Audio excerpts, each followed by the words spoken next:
Bienvenue sur le programme Reverbère. Reverbère est un zoom sur les actualités qui ont cours au Cameroun dans le respect des règles d'éthique et de la déontologie. Reverbère, c'est avec un invité de marque.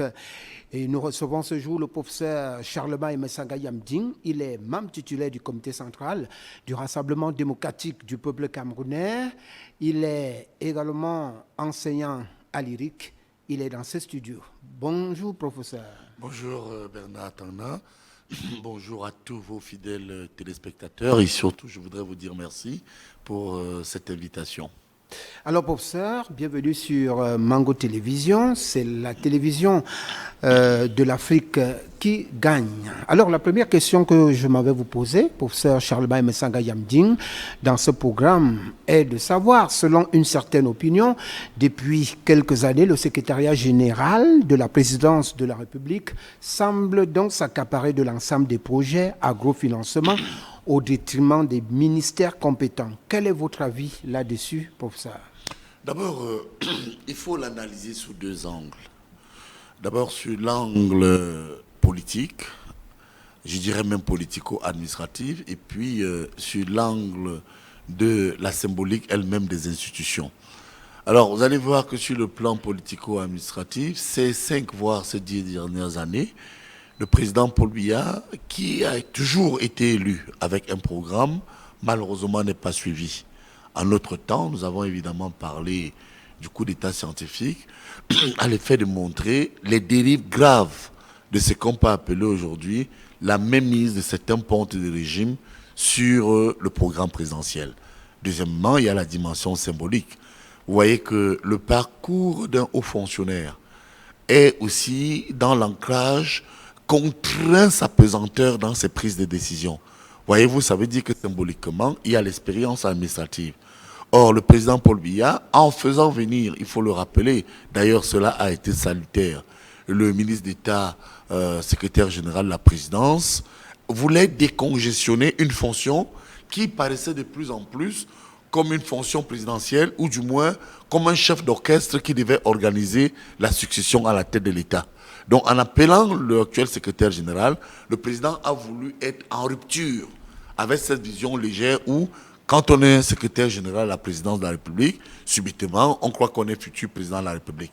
Malheureusement, cet objectif a échoué parce qu'on a vu par les actes posés par le secrétaire général qu'il n'était pas lui aussi loin de l'ambition, par la promotion des amis, des copains, des gens qui pensent comme vous, et même parfois des gens sans expérience. Voilà ce qui peut expliquer cela. Quels sont ces quelques actes, par exemple, parce que vous parlez des actes posés. Bien, vous allez par exemple général constater que dans ce qu'on peut désormais appeler le circuit du secrétariat général de la présidence de la République, vous avez la CAN qui a été, il faut le dire, sur le plan social et politique même, l'un des ponts qui voulait, où le président Paul Biya voulait faire, je dirais, de son mandat une image dynamique, une image responsable en termes de développement. Malheureusement, la CAN a été centralisée avec ce qu'on a appelé la task force. Or, si vous observiez bien, et très bien alors, les 2 task force ont été promues. Il y a une task force qui est aujourd'hui à la direction générale de la Sonara, et il y a une autre task force qui est à la direction générale de la société Nachtigal. Bon, vous voyez qu'il y a donc des dynamiques avec une société aussi. Certains l'ont appelée société de connivence. Bon, je ne voudrais pas en parler, oui, parce que de toute façon, M. Ben Modo semble aussi être l'un des protégés du grand protecteur national, comme on l'appelle. Alors, vous voyez qu'à partir de là, on a suffisamment de preuves et des illustrations que de nombreuses mutations sur le plan du sport ont subi une ingérence que nous, en sciences politiques, on appelle, qui est en dehors du cadre référentiel du management des politiques publiques. Parce qu'en réalité, il s'agit du management des politiques publiques. Alors, quand vous sortez du sport, vous avez également la gestion du port. On a bien vu quand même que dans l'affaire Bolloré, il y avait anguille sur roche. Quand on voit l'expérience de Bolloré, son classement dans le monde en termes de gestion portuaire, Ben écoutez, il faut quand même dire à vos téléspectateurs que nous sommes en droit de nous poser la question, comment est-ce que Bolloré a-t-il, dans les conditions que nous connaissons, pu être exclu de la compétition? C'est vrai que tout à l'heure, on reviendra sur l'affaire Bolloré, parce que Oui. dans notre conducteur, mais pour ça, puisque nous évoquions tout à l'heure le nom du vice-président, entre guillemets, parlant du secrétaire général de la présidence de la République, Oui. alors que la Constitution en vigueur ne reconnaît pas la fonction de vice-président, qu'est-ce qui peut pousser le journal Jeune Afrique à considérer que le ministre d'État, secrétaire général de la présidence, serait le vice-président? N'est-ce pas une cabale qui serait engagée contre ce proche collaborateur du président de la République? L'une chose ou l'autre, je partage votre point de vue, ça peut être une cabale. Vous savez que le système, du moins les pontes du régime, ne sont pas habitués au changement. Je voudrais, en faveur du secrétaire général à la présidence de la République, reconnaître que, au regard de son parcours, beaucoup de petits présidents, parce que certains avaient déjà occupé les fonctions de ministre, pour d'autres les fonctions de ministre d'État, d'autres pour des directeurs généraux de société, estimaient à un moment donné que, effectivement, un ancien deuxième conseiller de l'ambassade du Cameroun à New York, la mission du Cameroun auprès des Nations Unies, qui devient secrétaire général du ministère des Relations extérieures, puis finalement devient secrétaire général à la présidence, puis rend le ministre d'État, ne mérite pas d'avoir cela. Je suis d'accord, ça peut être une cabale. Mais derrière, au-delà de la cabale, il y a la dimension symbolique que je vais encore évoquer, l'action. Vous savez, lorsque vous lisez des auteurs, des sociologues du management des politiques publiques comme Michel Crozier, qui a écrit L'acteur et le système, vous vous rendez compte que dans L'acteur et le système, il précise ceci. On juge une personnalité qui occupe les fonctions de pouvoir et de décision dans l'action. Or, l'action tend à prouver effectivement le contraire, qu'au-delà de la cabale, nous devons à un moment donné apprécier les actes que posent nos dirigeants. Je crois qu'il s'agit de ce deuxième point, effectivement, qui justifie ce que vous venez d'évoquer.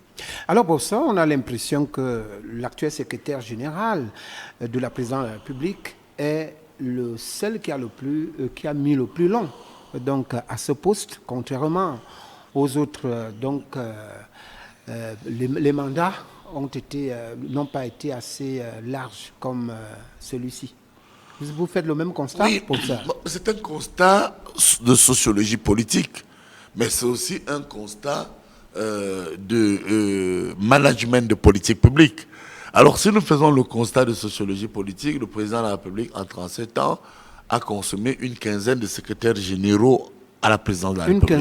Une quinzaine. On peut facilement le dire, il y a 4 du Sud, je crois 4 du Centre, quelques personnes du Nord, je crois 2 du Nord, le ministre d'État Marafa et Amadou Ali, 2 de l'Ouest, etc.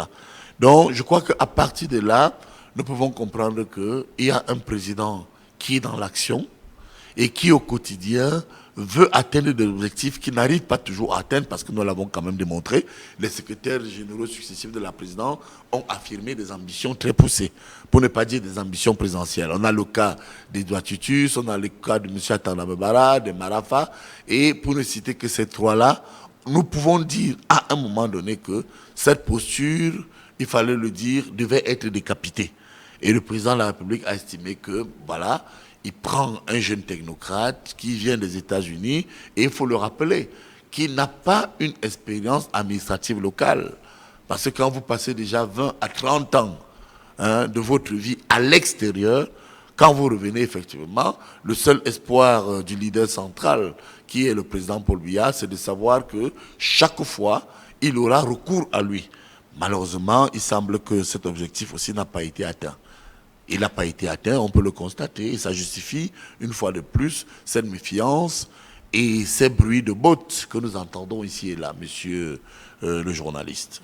Oui, depuis quelque temps, on parle des scandales. Le Cameroun va de scandale à scandale. Et s'il y a un scandale qui défraie la chronique en ce moment, c'est le stade Paul Biya, professeur, qui devait coûter environ 163 milliards, coûtera finalement presque 264 milliards. Pourquoi toujours ces rallonges par avenant sur les projets gérés et pilotés par la Task Force de la présidence de la République? C'est la guerre de succession. C'est Qui a la bataille de commencé? succession, la guerre des longs couteaux.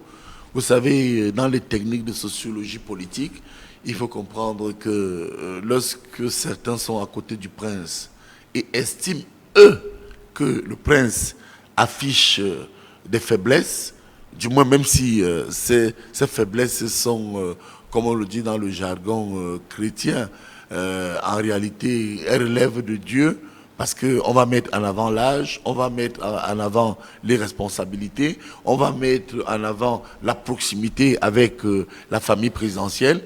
Tout ça peut être constitué, peut être considéré comme des faiblesses. Mais n'oubliez pas une chose, effectivement, quand vous évoquez cette task force, là encore nous sommes dans la praxis. Il y a la vérité en face, il y a ce qu'on appelle une déconnexion au sens de Samir Amin, qui fait que malheureusement, on désenchante très vite parce qu'on n'a par exemple pas eu une Coupe d'Afrique des Nations. Vous avez vu le président de la République s'engager et dire que la CAN aura lieu le jeudi. 37 ans Mais ça après, n'a pas eu lieu. on n'avait jamais vu ça dans un pays comme le Cameroun. Et on a revu le président de la République venir dire aux Camerounais, voilà, il y a eu un glissement. Une autre expression diplomatique d'apaisement à l'effet d'affirmer quand même son affection pour celui qu'il a nommé. Parce que ne l'oubliez pas, si nous nous fions au dernier discours du président de la République, il a apporté une fois de plus la preuve que, quel que soit le cas, il assumait la plénitude de la responsabilité et de la solidarité des membres du gouvernement, parce que c'est lui qui signe le décret. Nous l'avons vu lors de sa dernière sortie.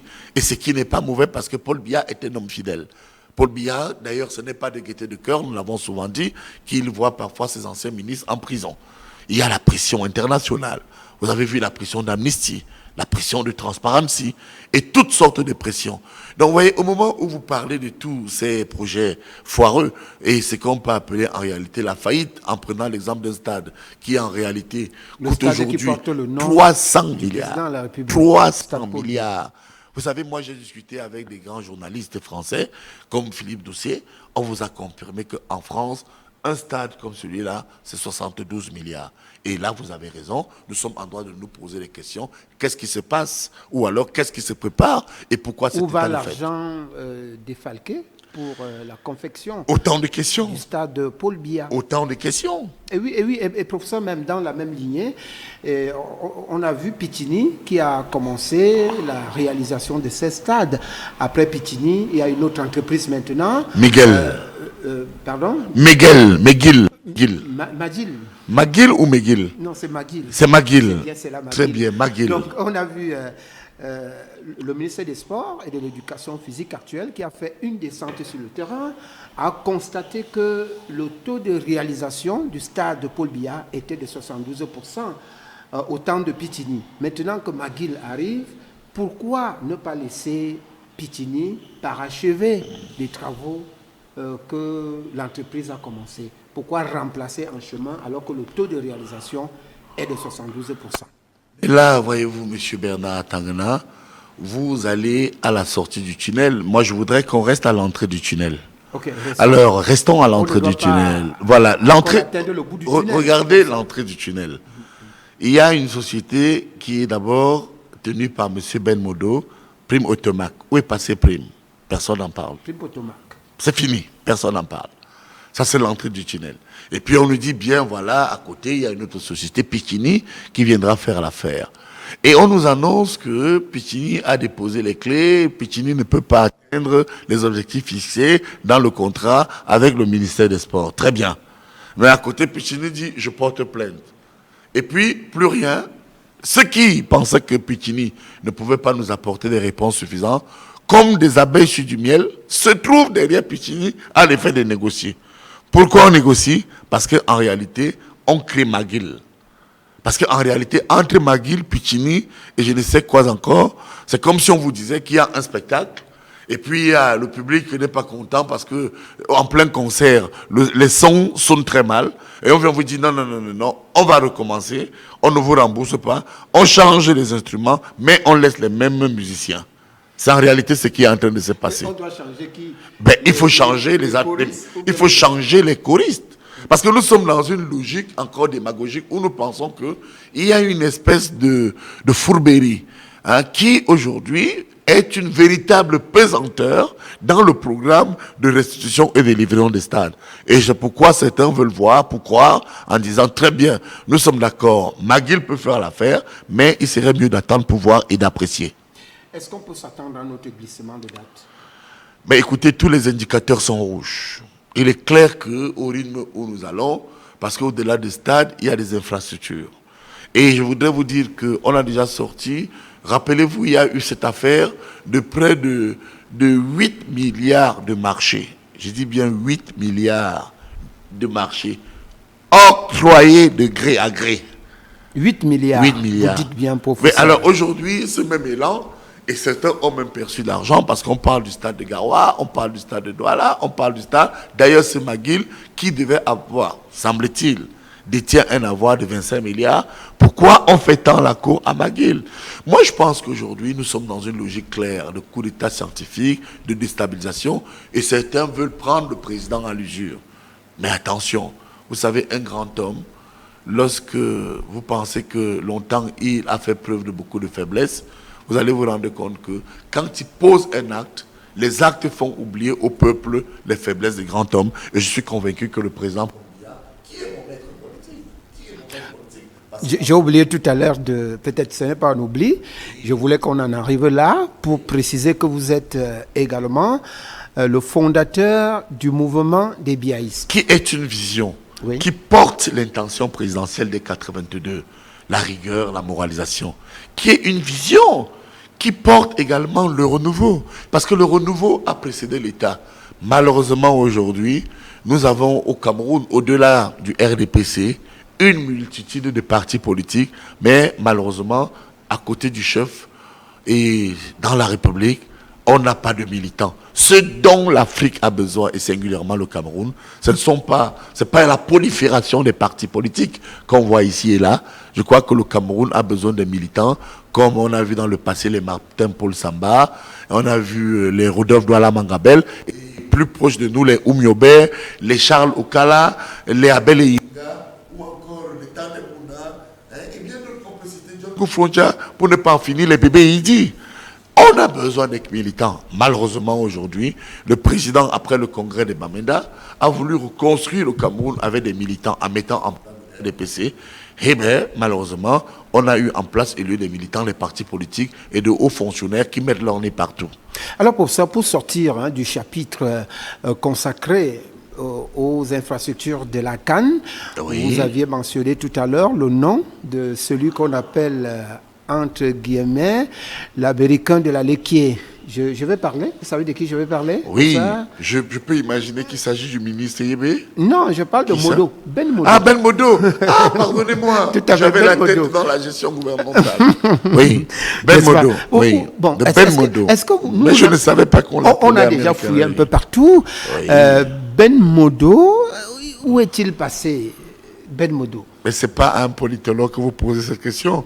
Ma mission est une mission d'analyse du fait social, des faits politiques et sociaux et leur impact sur la gouvernance. Je sais que vous lancez des coups d'œil un peu partout. Mais alors maintenant, si je dois aller chercher où est passé... Parce qu'on n'entend plus parler de lui. On n'entend plus parler de Ben Je Modo. peux plutôt vous accompagner et vous éclairer, puisque vous êtes une télévision citoyenne, et vous dire que ce qui est intéressant, c'est la dernière sortie de l'ancien ministre des Sports.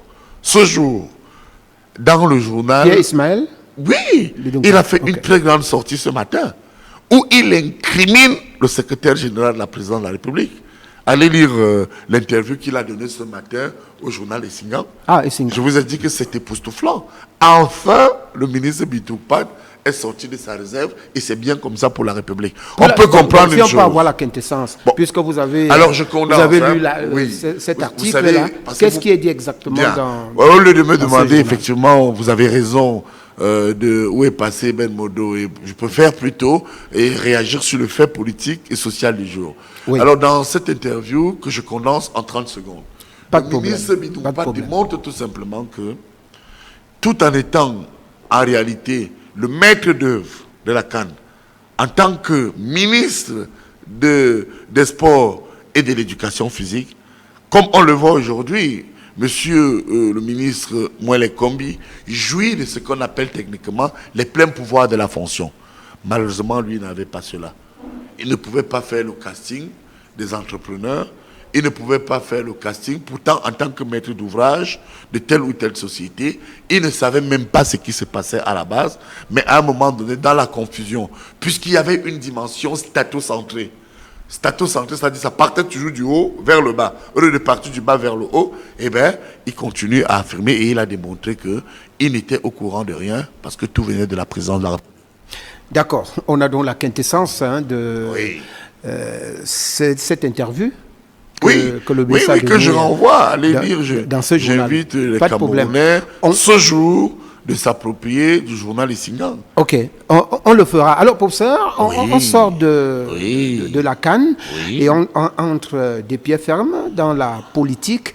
Et parlant de la politique, il y a des sujets, des pans de sujets de l'heure, notamment ELECAM, Election Cameroun, qui vient de rendre public la liste des partis politiques et des candidats qui seront en compétition le 9 février 2020. Quel est votre sentiment, professeur? Mais avant, pour conclure sur ce point bien précis, versant Cannes, je pense que notre souhait est que le président de la République, son excellent Paul Biya, qui a une crédibilité internationale, une fois de plus, ne soit pas ridiculisé par ses collaborateurs. Parce que tel que les choses sont parties, le Cameroun est très mal parti pour effectivement réaliser cette CAN. Qu'est-ce qu'il faut faire? Eh bien, notre souhait est que le président laisse ces gens aller jusqu'au bout et puis on va juger le maçon auprès du mur.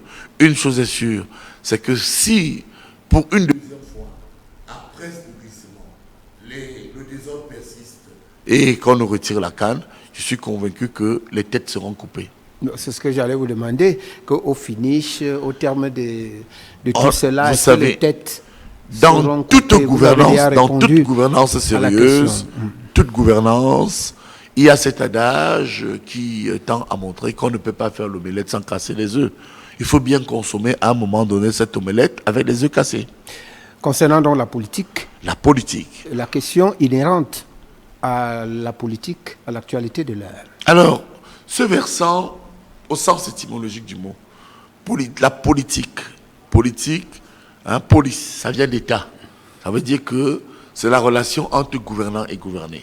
Alors maintenant, nous avons vécu une catastrophe. Alors, une indigestion de management politique. Lorsque le président Paul Biya, une fois de plus, a initié la présélection des candidats aux municipales et aux législatives.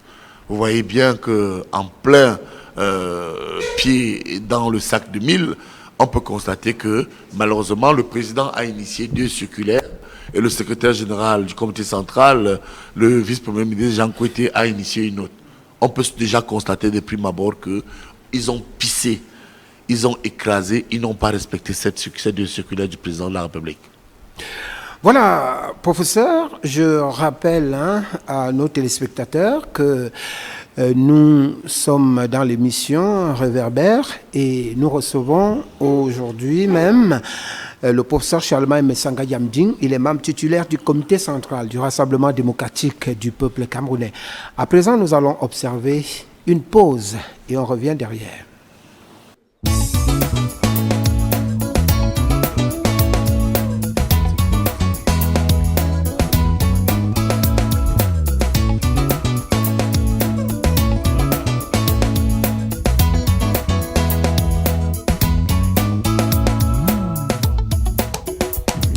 Nous revenons sur ce plateau de Mango TV et l'émission c'est Réverbère.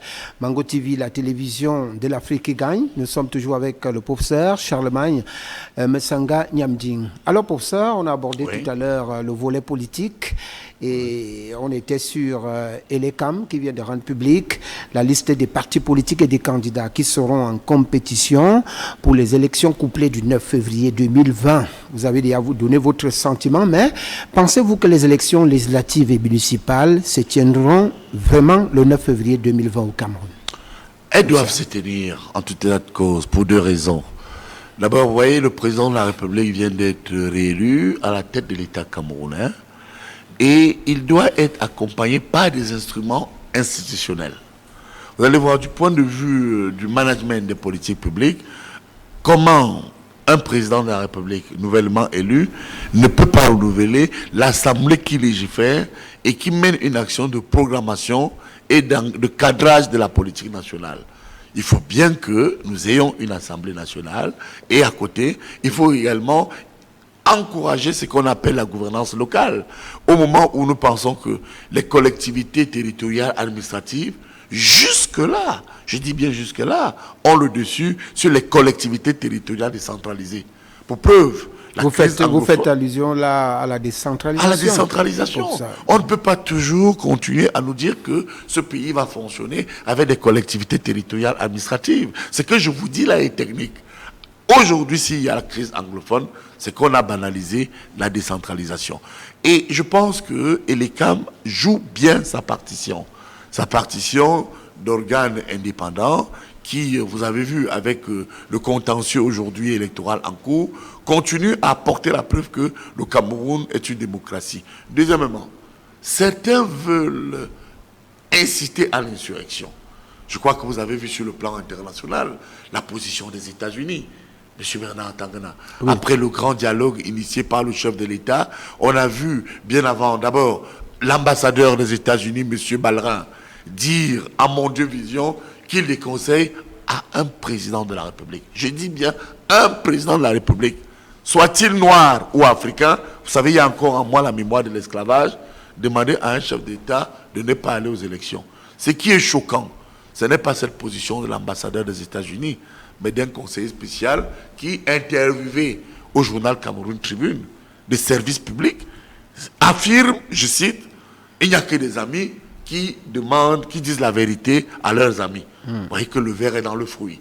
Donc, dans cette stratégie et dans cet élan, je continue à penser que c'est une très bonne chose. Il faut absolument, mais alors absolument, que les élections du 9 février se tiennent.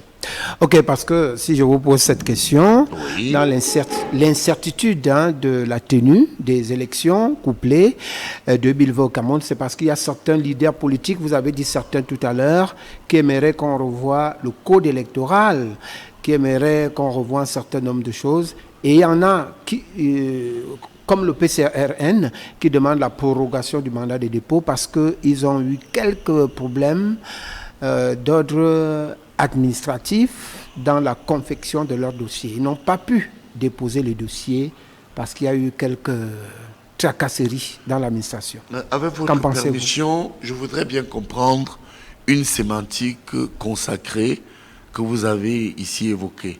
Oui. Vous dites dans l'incertitude des élections. Il n'y a pas d'incertitude. L'incertitude de la tenue. De la tenue, non. Des élections. Non, il n'y a pas d'incertitude. Il y a certains leaders politiques qui sont dans l'incertitude. Bernard Atangana, dites que certains partis politiques sont incertains parce que ces partis, notamment celui qui est sorti deuxième, un certain professeur qui est dans la logique insurrectionnelle. On l'a écouté dans des chaînes de télévision encore, chez vos confrères d'Africa 24.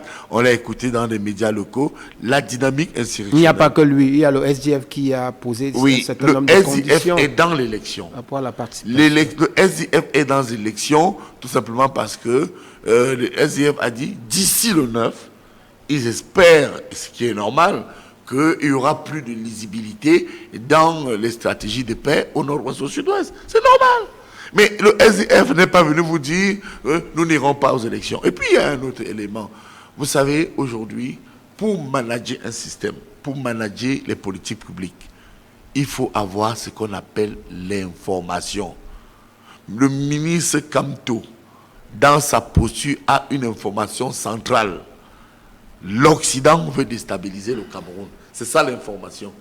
Convaincu que ça va s'opérer, en guise d'illustration, avec la position de M. Peter Nagy Tibor, qui est sous-secrétaire d'État américain, chargé des affaires africaines, et qui a clairement dit effectivement qu'on faille créer un État au nord-ouest, au sud-ouest. D'ailleurs, il a parlé d'un État anglophone.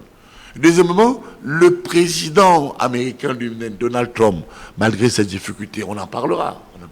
Oui, et vous voyez qu'il est allé lui-même à la Chambre des représentants demander qu'on sorte l'État camerounais de l'AGOA, qui signifie African Growth Opportunity Act, qui est un instrument de coopération en termes de commerce et de produits. On est finalement sorti. Africains. On est sorti, mais on a envoyé une délégation négociée en janvier. Les conditions posées à cette délégation, une fois structurée par le secrétaire général de la présidence, qui a mandaté à travers le ministre des Relations extérieures, M. Bayou, mais elle a échoué. Quel est le bilan? Quel est le bilan de la mission Bayou? Les Américains leur ont posé 11 conditions, dont 2 conditions impossibles, entre autres, 9 conditions impossibles. 1. Construire 40 villages en moins de 6 mois. Et bien surtout, ce qui est choquant, retirer les forces de défense et de sécurité, dont l'armée nationale, sur une partie de notre territoire du nord-ouest et du sud-ouest, où sévit le grand banditisme. Or, voyez-vous, Bernard Atanga, je vous dis bien et je vous démontre que le ministre Kamto est très informé. Il sait qu'il y a une tentative, une action qui se prépare contre le Cameroun. Alors il a dit, je n'y vais pas. Et c'est lui qui a créé cette spéculation sur l'annulation éventuelle d'une élection. Est-ce qu'on doit continuer comme ça? Mais ça ne passera pas. Mais alors on peut dire qu'on attend, parce que le président de la République, ayant bien pris conscience qu'il y a un danger autour d'une communauté internationale injuste, parce qu'après tout, dans un discours récent, le président Paul Biya a fait appel à tous les partenaires bilatéraux. L'action bilatérale, ça veut dire État à État, relation avec État.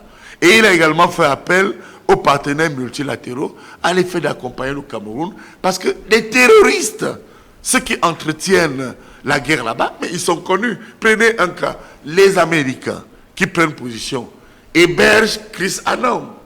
Ils hébergent Tapan Aivo. Qui est Tapan Aivo? Tapan Aivo, c'est un criminel qui vit au vu et au su de tout le monde aux États-Unis.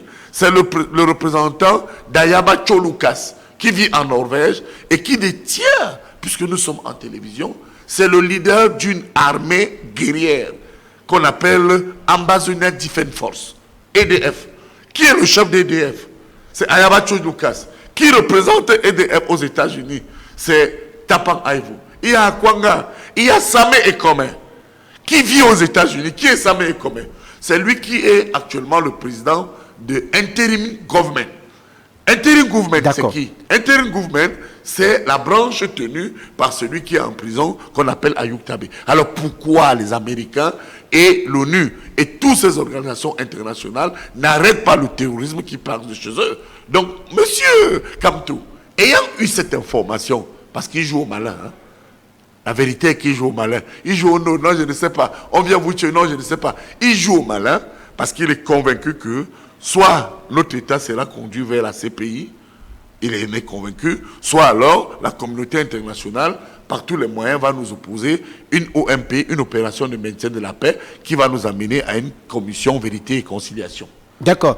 Vous vous inscrivez dans la logique du gouvernement camerounais qui a confirmé la tenue des élections le 9 février 2020. Mais avant même la publication des listes par les CAM, professeur, il y a eu 2 circulaires qui ont été signées par le président de la République du Cameroun. Pour ce qui concerne votre parti politique, le Rassemblement démocratique du peuple camerounais, il y a également une circulaire qui a été signée par le secrétaire général du comité central du RDPC, Jean Kouété. Alors, contrairement aux instructions du président de votre parti, le RDPC, contenu dans sa circulaire, à savoir le rajeunissement de la classe politique, la féminisation. Le parti n'a pas vraiment fait peau neuve. Qu'est-ce qui est l'objet de la violation des instructions du président du RDPC pour ça, insubordination de la commission de supervision ou incapacité à mettre en œuvre les instructions du président du parti? le contrôle du pouvoir. Vous savez, vous avez des gens à côté du président qui contrôlent le pouvoir, qui sont décidés à le buter politiquement. Ils ne se sont pas. Oui, allez-y. Ils ne se sont si pas. Vous pouvez en citer quelques-uns. Ils ne se sont pas seulement contentés de programmer la sortie du président par la petite porte, mais de prendre ce pouvoir. Il faut l'illustrer. Quand vous le dites devant une télévision comme celle-ci, aussi sérieuse, regardez, le président de la République, en 2004, a signé une loi sur la décentralisation. C'est exact. Dans sa matérialité, à l'effet de dissoudre même les pouvoirs de ce qu'on a appelé les délégués du gouvernement. Comment on peut comprendre que de 2004 à 2019, il n'y ait pas eu mise en œuvre de la décentralisation? C'est l'insubordination. Regardez au monde. Mais heureusement que c'est en cours. Oui, mais il y a déjà la crise. Je vous ai parlé du management des politiques publiques. Ça veut dire que lorsque un chef pose un acte à l'effet d'atteindre un objectif, nous, ses collaborateurs, aussi bien politiques qu'administratifs, devons mettre tout en œuvre pour que cet acte marche. Je vais illustrer, M. Bernard. Allez-y, professeur. Lorsque la crise anglophone nous tombe sur la tête, qu'est-ce que certains collaborateurs au palais disent au chef? Il n'y a pas de crise anglophone. Mieux encore, lorsqu'on parle de management, quand ceux-là même, ceux qui disaient qu'il n'y a pas de crise anglophone, se sont rendus compte que le président lui-même reconnaissait qu'il y a une crise et l'opinion sur le terrain avec l'affrontement mortel et suicidaire. 3000 morts aujourd'hui. 3000 de manière officielle. Ceux-là même viennent reconnaître qu'il y a crise anglophone. C'est vrai qu'il y a un journal qui a parlé de plus de nombre de morts. On peut spéculer là-dessus. Un mort vaut même 1000 morts. Parce que partout où il y a perte humaine, ça fait mal. Je voudrais donc vous dire que, au lieu de régler le problème, voilà ce que j'ai appelé la théorie du complot. Ils mettent en place des solutions qui n'ont rien à voir avec les problèmes. Je vous cite 2 exemples. Nous sommes en télévision. Oui. Vous allez vous rendre compte que le cas de la création de ce qu'on a appelé la commission sur le bilinguisme et le multiculturalisme. Monsieur Bernard Tangna, en tant que manager des politiques publiques, c'est vous qui êtes journaliste qui posez des questions. Mais je vais poser la question et je vais répondre devant les téléspectateurs. Une question rhétorique. Est-ce que nous avions un problème de bilinguisme pour mettre en place une commission aussi chère et tromper le chef de l'État au point de l'amener à signer la création de cette commission? Est-ce que le Cameroun a un problème de bilinguisme? Je vous démontre que c'est un problème de management. Que quand il y a un problème, on laisse pourrir le problème, on le contourne en mettant en place de faux instruments pour tromper le président. Deuxièmement, regardez la commission Faïngo sur le désarmement. Comment, avant le dialogue, si cette commission était mise en place après le grand dialogue national, où on met en place un modi vivendi à l'effet de désarmer, parce que nous nous sommes déjà entendus. Allez, écoutez, même le management des politiques publiques les moins rigoureux va vous dire non, on négocie d'abord et après la négociation, on met une commission sur le désarmement. Je vous montre comment les gens font pourrir les choses. Vraiment, avec votre permission, monsieur le journaliste, donnez-moi encore illustrer. 30 secondes, quelque temps pour vous donner une 3e illustration. On a besoin de ces illustrations. Voyez-vous, le président de la République, son Excellence Paul Biya, décide de mettre en place la décentralisation. Je reviens donc sur ça. Après vous avoir démontré qu'on a mis 2 fausses commissions pour tromper le président. Mais on a vu la décentralisation nulle part. Regardez aujourd'hui. D'ailleurs, il y a un décret du président. Je vous ai montré que les actes du président tenus avec la programmation de la CAN ont été violés. On viole son intention. Je vous ai démontré que la décentralisation a été violée. Mieux encore, je vous donne un autre élément. En 2015, le président de la République signe un décret et demande que les maires des communes soient payés. Je vous montre un peu la saga qui règne à la présidence de la République autour des collaborateurs du chef de l'État. Jusqu'à aujourd'hui, ils ne sont pas payés. Les maires ne sont pas payés depuis 18 mois. Mais ils n'ont plus peur du président. Ils s'en foutent. Je vous dis que Ils ont programmé son N'est-ce pas départ. ces maires ont commencé à percevoir de l'argent? Je vous à un dis, moment, je suis professeur? politologue. Le politologue est comme le journaliste. Il fait de l'investigation. Je vous dis que les maires ne sont pas payés. Et au moment même où je vous parle, on fait comme la dotation signée par le président de la République n'a jamais été réaffectée auprès du FECOM. Faites l'investigation. Et pourquoi le président laisse donc faire? Pourquoi il laisse Un tout ce chef temps-là? d'État travaille pour avec ça? des collaborateurs et il gère au cas par cas des problèmes. Vous savez combien de problèmes on trouve sur un dossier présidentiel au quotidien? Mais pour ne pas perdre de vue le conducteur vous-même que vous avez souhaité à travers vos questions, je suis en train de vous démontrer que les plus grands États au monde aujourd'hui, je peux vous citer 4 États qui font le fédéralisme. Mais ce n'est pas le fédéralisme qui est un problème. Je vous le dis en tant que manager des politiques publiques. Je mène ce combat sur le management des politiques publiques avec mon défunt ami Ateba Yene depuis bientôt 30 ans. Paix à son âme. Paix à son âme. Regardez, prenez les États-Unis. Si les États-Unis d'Amérique aujourd'hui fonctionnent bien, ce n'est pas à cause du fédéralisme.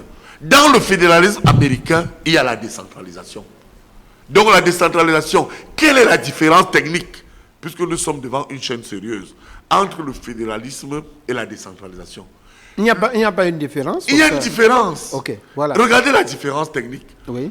Le fédéralisme est un instrument de promotion des élites qui veulent à la tête des communes et ailleurs, ou des collectivités territoriales, contrôler ce que j'appelle le pouvoir. C'est ça qu'on appelle le fédéralisme. Mais la décentralisation, c'est le peuple. C'est le peuple qui vit.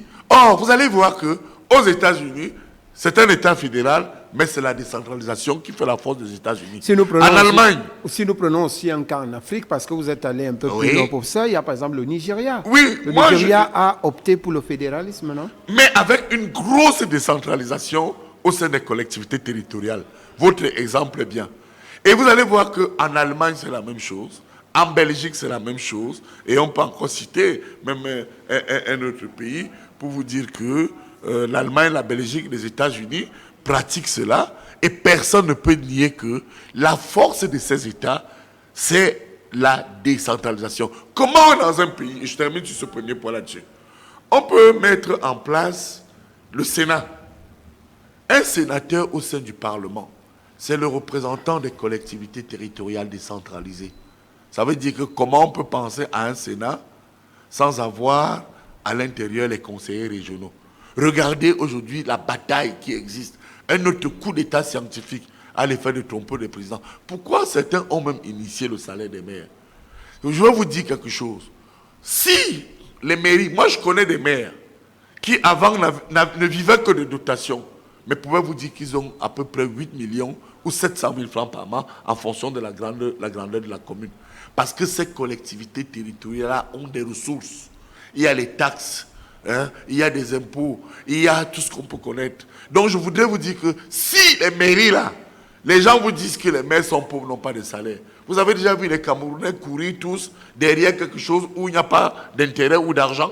Mais ils n'ont pas de salaire, mais ils ont des budgets. Non, c'est vous dire qu'en mettant même les salaires, certains ont voulu neutraliser une fois de plus le président de la République, alors que partout dans le monde, les maires vivent des dotations et de tout ce qu'ils rentrent en pourcentage en fonction des recettes que les communes recueillent elles-mêmes.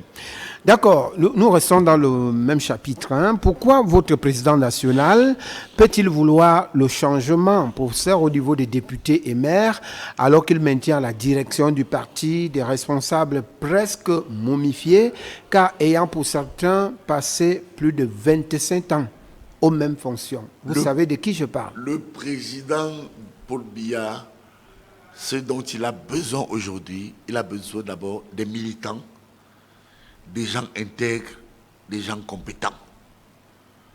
Malheureusement, le pays est structuré, est statocentré et structurellement imprégné des réseaux et des lobbies. La politique des réseaux et des lobbies ne cadre plus avec le management des politiques publiques et par conséquent avec la programmation présidentielle, et c'est pourquoi nous n'avons pas atteint certains objectifs. Où sont les barrages? Par exemple, Memveugle, Mekin et autres. On nous a appris on avait appris que le barrage de Memvele était déjà opérationnel. Oui, mais inaugurer On pouvait ça. déjà consommer Non, le, si c'est, le courant écoutez, qui si venait de c'est, ce barrage. puisque certains donnent l'impression que nous n'avons pas été dans les grandes écoles. Peut-être rappelons que nous sommes quand même diplômés des plus grandes écoles ici dans le monde.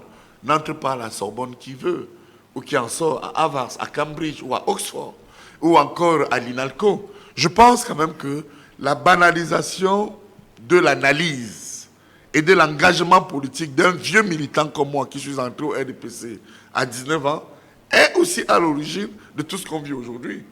Il y a aujourd'hui ce qu'on appelle, et je cite ici monsieur le ministre d'État Femme Ndongo, qui est dessus quoi, un ami, l'imposture des créatures. Vous savez, il y a une différence entre une créature, parce que les créatures existent, et ce qu'on appelle un militant. Un militant n'est pas une créature. Or, les créatures, c'est ceux qui ont occupé les fonctions de pouvoir et de décision, qui ont été inventés, conceptualisés et promus par le chef, peut-être avec condition ou sans condition. Et ce sont les créatures qui dérangent. Le président doit foutre ces créatures à la porte. Donc Vous savez, le président doit faire un balayage il doit, je vous dis, général. les créatures dérangent. Vous savez, le symbole de la créature me fait penser dans la relation qu'à un moment donné, Dieu le Père a eue avec Judas. Vous savez, Satan, c'était une créature de Dieu. Et quand on vous pose le problème de la créature, on vous pose le problème de la traîtrise, de la trahison. Est-ce que c'est parce que vous avez créé ou procréé votre fils que vous allez accepter que votre fils vous tue? Mais c'est dans ça que nous vivons. Mais les livres saints, aussi bien le Coran comme la Bible nous enseigne que les créatures ont toujours été des traîtres. Il faut toujours bosser et se construire avec des gens qui embrassent votre ambition. Mais le président de la République les conserve toujours, oui, ces créatures-là. Mais c'est un problème. Parfois, du point de vue stratégique, il est convaincu que les gens peuvent changer parce que, à force de tout avoir, vous commencez par dire que ça suffit, je vais quand même aligner. Mais il a peut-être omis, parce que nous sommes aussi là pour accompagner le président. Moi, je soutiens le président. Je le dis et je parle ici pour l'accompagner, que malheureusement, ces gens sont dans la résilience.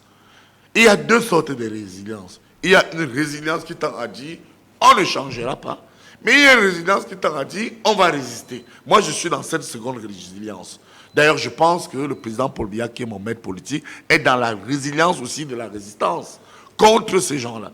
Moi, je crois que, vous savez, j'ai une image biblique où, à un moment donné, il y a un apôtre de Jésus qui est venu lui dire que, mais écoutez, Seigneur, vos frères veulent vous voir. À Jésus de répondre à ces gens-là, mais moi, je n'ai pas de frères. Mes frères sont ceux qui écoutent la parole du Père. Je suis dans le parti celui qui écoute la parole du Père, malgré tout ce que nous subissons. Et je crois que le président finira par comprendre. Je crois d'ailleurs qu'il a compris. Sinon, certains ne seraient pas en prison. Sinon, certains n'iraient même pas en prison. Parce que je vous garantis qu'ils disent il est vieux, il est ci, il est ça, il est gaga. Mais ils vont voir. Vous savez, je compare parfois le président à David. Vous savez, le roi David, à un moment donné, qui était acculé de toutes parts par les gens qu'il a fabriqués, par les gens qu'il a construits. Mais à un moment donné, quand ils sont entrés dans la trahison, ils ont vu le feu avec les partisans du président, du roi David. Donc je continue à dire que évoquer la position présidentielle, parce qu'un décret peut tout régler, je vais aussi vous répondre que Paul Biya n'est pas mort, il vit encore. Attendez, qui verra, verra. Oui. Qui vivra, verra. Qui vivra, verra. Ok, d'accord. Alors, pour ça, dans les allocutions du président de la République du Cameroun, il a toujours fait la part belle aux jeunes. Il a toujours dit ceci, je le cite, « Les jeunes constituent le fer de lance de la nation ». Mais dans votre parti, le RDPC, on constate que malgré les instructions du chef de l'État du Cameroun, disons le président national du parti au pouvoir, le secrétariat général du parti a du mal à intégrer des jeunes à la proportion recommandée par Paul Biya. Qu'est-ce qui fait l'objet de ces blocages? Le coup d'État scientifique et l'appétit du pouvoir. Le coup d'État scientifique. Oui, et je vous ai dit que, à mon temps, le coup d'État scientifique repose sur 2 piliers. Le premier pilier, c'est le clientélisme. On ne peut pas prendre les jeunes, comme a instruit le président, ou les femmes, parce que le moment venu, ces jeunes vont dire « Paul Biya, oui, en cas d'insurrection, ce sont les protecteurs qui vont se réveiller et couvrir le président. » Mais ceux qui rivalisent, du moins ceux qui occupent les fonctions de pouvoir et de décision, qui en réalité rivalisent avec l'intention présidentielle, le programme présidentiel, mais ils ne peuvent pas laisser passer ça. Parfois, certains vous disent que Paul Biya vienne non régler le problème ici à Bamenda, que Paul Biya vienne non régler ici le problème à Yabassi. Moi, j'ai vu un scandale à Yabassi où nous avons arrêté une liste consensuelle à la base. Je vous jure que l'actuel ministre des Sports, parce que lui n'a pour mettre qu'un ancien ministre du président. Lorsque cet ancien ministre des Relations extérieures lui dit « Va à gauche », il va à gauche. Lorsqu'il lui dit « Va à droite », il va à droite. J'ai vu comment ils ont torpillé. C'est-à-dire que c'était apparemment chimérique, mais on vivait une réalité. On parle même des jeunes. Des jeunes. Au Cameroun, on est jeune de quel âge? Vous allez voir. Non, ne jouons pas. C'est léger d'entrer dans ce jeu. On sait bien que ce sont des compatriotes qui vont jusqu'à 35, 40 ans maximum. À l'image de ce qu'on voit avec le jeune frère Cabral Libil et Serge Espoir Matomba. Ne menons pas ce que j'appelle l'analyse des petits souliers. Oui. Ici, il s'agit plutôt de montrer qu'il y a un complot. Et le complot est là parce que j'ai bien peur que cette assemblée qui va être refaite, renouvelée, ait moins de femmes, moins de jeunes et moins de militants qui soutiennent le président de la République. Alors, professeur, ne pensez-vous pas que le fait que pour le président de la République du Cameroun, Paul Biya, d'avoir vidé les universités de ses professeurs nommés pour la plus grande partie au gouvernement, est-ce que cela ne fragilise pas l'enseignement supérieur au Cameroun? Non, il n'y a pas de problème là-dessus. Il n'y a aucun problème là-dessus. Il ne suffit pas de dire qu'on a viré et vidé les professeurs dans les lycées et dans les universités, parce que vous parlez des universités, on a également dit, c'est la gestion des universités d'État. Il faut plutôt se poser la question de savoir quel homme on a mis à telle place. Je vous dis, ce dont on a besoin dans un système. Lisez encore un deuxième ouvrage, pardonnez-moi de vous dire que j'ai tiré des leçons aussi, et j'ai été influencé dans l'analyse par les intentions littéraires des autres. Michel Crozier vous écrit dans un autre ouvrage, on ne change pas une société par décret. Quelle est la portée du décret? Le décret est-il là pour conforter la position de certains individus voyous, bandits en col blanc, je cite ici le président Paul Biya, qui n'ont pour seule intention que leur entourage et leurs ambitions. C'est ça la vérité. Ou alors, effectivement, le décret sert à garantir la cohésion sociale, la régulation sociale d'une société qui, malheureusement, va de plus en plus mal. Quand vous êtes, par exemple, à la poste centrale de Yaoundé, et vous partez de la poste centrale pour arriver au carrefour Verbi, vous faites 2 heures parce qu'il y a l'embouteillage, vous vous demandez quand même que nous sommes en droit de nous poser la question. N'oubliez pas que nous sommes aussi à la période des fêtes. Oui, je ne parle pas de la période des fêtes. Je vous dis ce que les gens vivent au quotidien. Oui. Et je peux vous dire que, avons-nous, le président Paul Biya, a-t-il eu des ministres dans ce pays? Quand vous voyez qu'il n'y a plus de politique urbaine, vous vous rendez compte qu'une ville comme Yaoundé, à côté de nous au Maroc, n'a pas de tramway, n'a pas de transport en commun. Et qu'aujourd'hui, on incrimine les bensikineurs. On vous dit les bensikineurs, moto-taxi. Et on vous dit que c'est eux qui ne doivent plus entrer en ville. Si on avait des métros, si on avait des trams, si on avait le transport urbain et interurbain, mais les bensikineurs auraient disparu par eux-mêmes.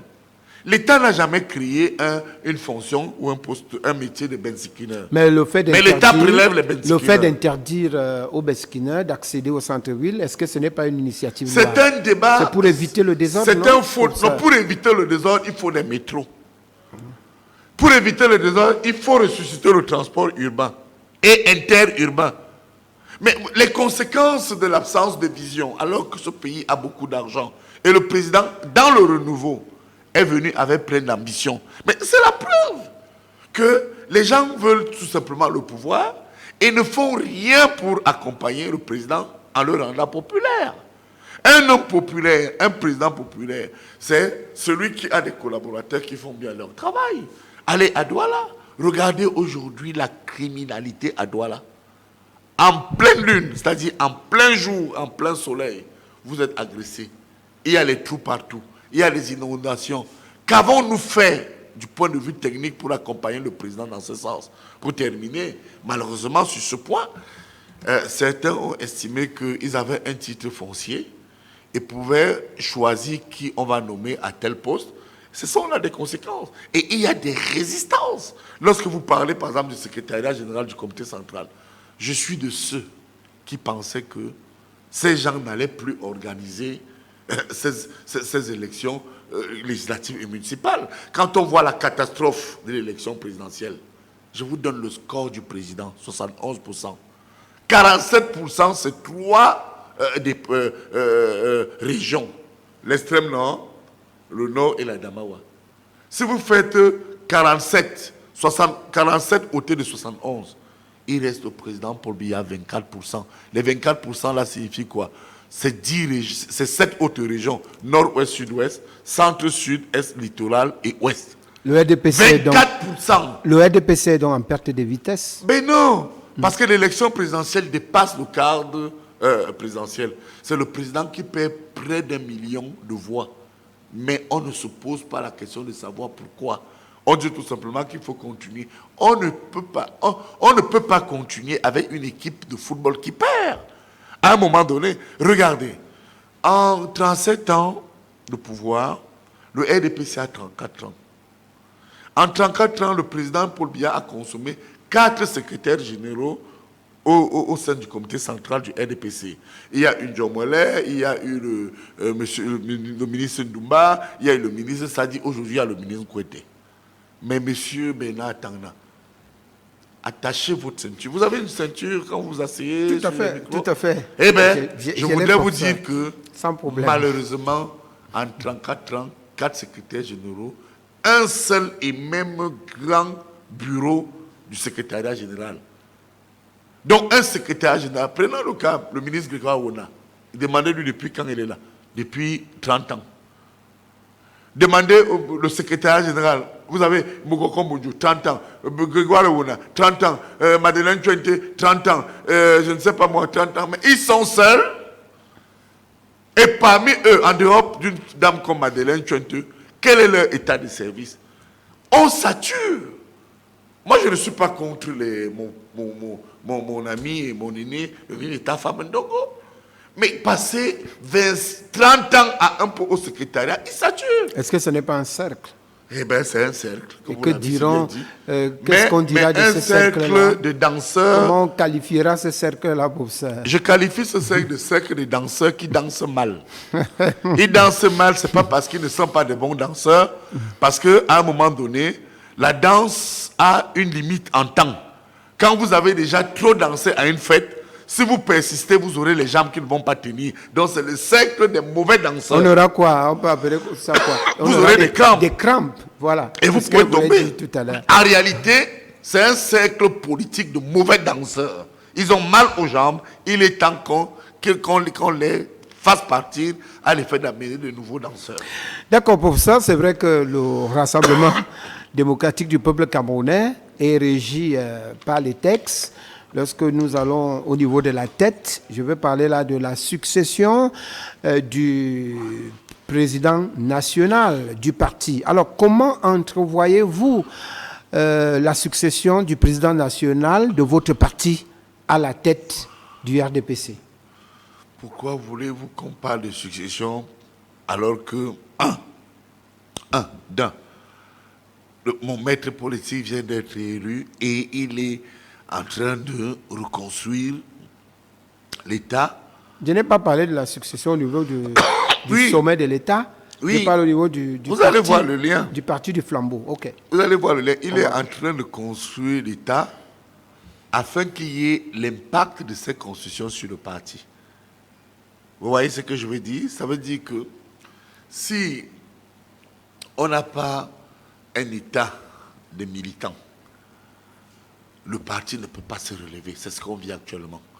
Vous avez vu au dernier renouvellement, ce que j'ai appelé la nouvelle forme de déstabilisation du parti, c'est que le président national a nommé des délégués permanents à l'échelle régionale.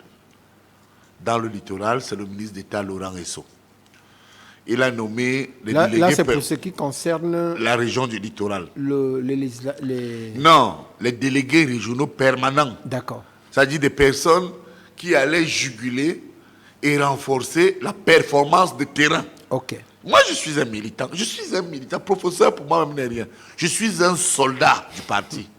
Et je vous dis donc qu'ils avaient pour mission de renforcer la performance de proximité. Bien. La même chose s'est produite à l'échelle départementale. Mais qu'est-ce qui s'est passé?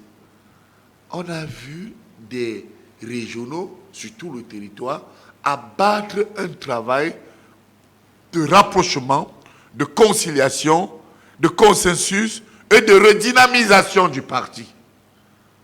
Mais quand le chef de l'État institutionnellement convoque le corps électoral, personne au RDPC, je vous assure, Bernard Tanda, la position que j'ai là, 90% des membres du bureau politique le pensent. 95% des membres du comité central du RDPC le pensent. Personne.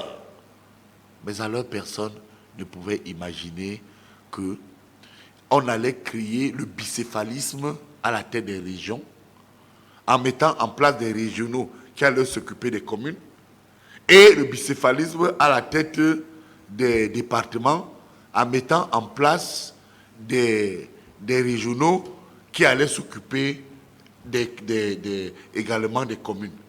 Conséquence, prenez la carte des mandatés du RDPC. Tous ne sont pas connus du parti comme militants. À 98%. Je ne les cite pas. Hein. Et pourquoi? Mais parce que ce sont des technocrates opportunistes qui sont des créatures. Mais on envoie ces créatures. Et pour certains qui n'ont pas suffisamment fait preuve des attentes présidentielles dans leurs postes respectifs au gouvernement, alors qu'il y a des membres du bureau politique, il y a les membres du comité central. On a envoyé des militants, contrairement à l'article 17 des statuts du parti. Je cite, les instances dirigeantes du parti sont le bureau politique, le comité central et le congrès. Comment on peut donc comprendre que ceux qui ont autorité, parce que le président Paul Biya est attaché au principe de légalité, puis de légitimité, on envoie des administrateurs ministres, des directeurs ministres en politique, mener et conduire les opérations de présélection. Voilà la conséquence. Parce qu'on ne veut pas dire que non, cette fois-ci, c'est un Messanga Nyamding, membre du comité central, vieux militant avec état de service qu'on va envoyer. En passant, votre liste est passée, a été investie. J'ai été président de la commission communale. Le ministre des Sports et Mokoko Mboujo ont tenté de la torpiller. Mais qu'est-ce que moi j'ai fait? Moi, je suis allé voir la hiérarchie. J'étais même voir le président national. Et puis, je suis allé voir Jean Koueté. J'ai vu le régional Ngale Bipé. Mais est-ce que tout le monde aime Sanga Nyamding pour calmer les populations comme je viens de faire dans l'ONCAM? Et je peux vous promettre que nous allons écraser l'opposition à Yabassi. D'accord. Mais vous voyez qui va récupérer ça, avec votre permission? Ce sont les imposteurs qui ne voulaient pas au départ voir ces candidats, même s'ils ont quand même réussi à glisser 3 petits noms là. Parce que le 25e nom qu'ils ont glissé là, je ne l'avais pas dedans. Et je peux encore vous citer 2 ou 3 noms. Des mauvais noms qu'ils ont réussi à glisser. Mais comme c'est la démocratie, et nous sommes camarades d'un même parti, nous allons supporter. Ok. Une fois de plus, nous recevons le professeur Charlemagne Messanga Nyamding. Et une fois de plus, on va observer une pause.